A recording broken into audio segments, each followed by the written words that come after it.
The Swiss call this cheese fromage d'alpage, which means cheese from the high mountain pastures. Master cheesemakers retreat to their chalets high in the Swiss Alps to make this special cheese. These individuals follow a tradition of cheesemaking that goes back to the Middle Ages.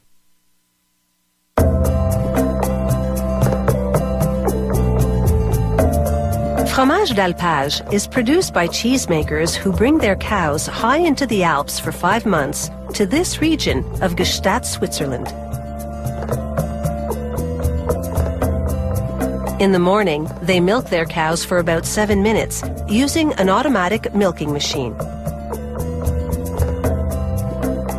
Each cow produces around 10 liters of milk, which contains water, protein, and fat.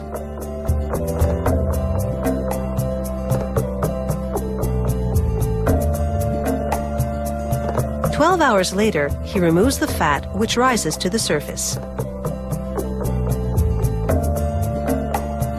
He adds a starter culture, which helps preserve the milk. A wood fire then heats the milk for 20 minutes at a constant 30 degrees Celsius.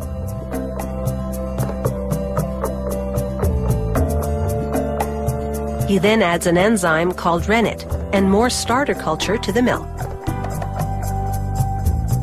After about 40 minutes, these active ingredients coagulate the milk into cheese curd.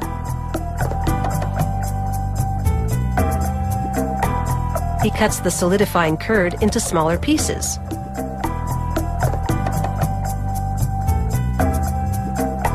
To maintain an even heat, he keeps blending the curd and the liquid together. He continues mixing and cutting the curd until the active ingredients separate the curd from the liquid, called whey. To make cheese, he will use only the grains of curd. An electric mixer then completes the separation.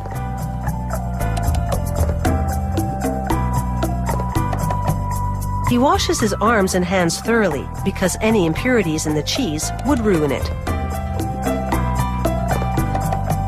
After heating the mixture for 20 minutes again, the curd is now the perfect texture for making cheese.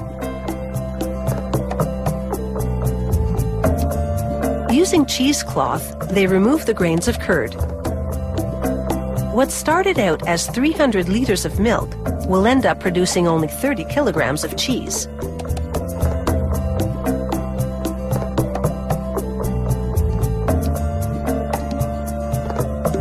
The cheesemaker stuffs the sack of curd into a mold and works out some of the whey.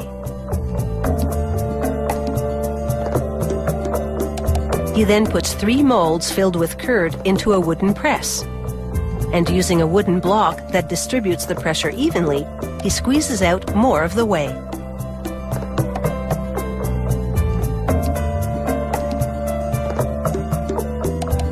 To get all the excess liquid out of the curd, he turns each 10-kilogram piece of cheese over so he can press it again.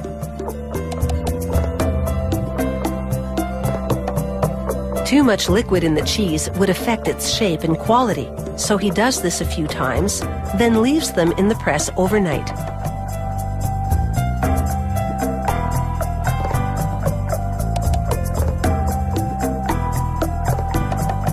The next morning, he trims off the excess cheese created around the edge by the pressing mold. Like every step in this cheese-making process, this work is also done by hand.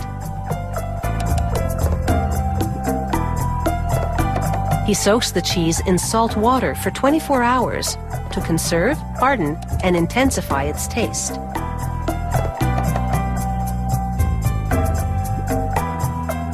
The cheese then goes through a salting and maturing process that lasts 6 months.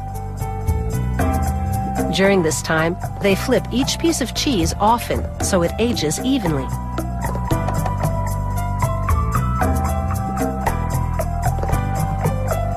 After a final surface cleaning, they put the 10-kilogram pieces on their sides to air dry. They'll remain edible for at least 10 years. But of course, you don't have to live in the Alps to enjoy the taste of Swiss cheese.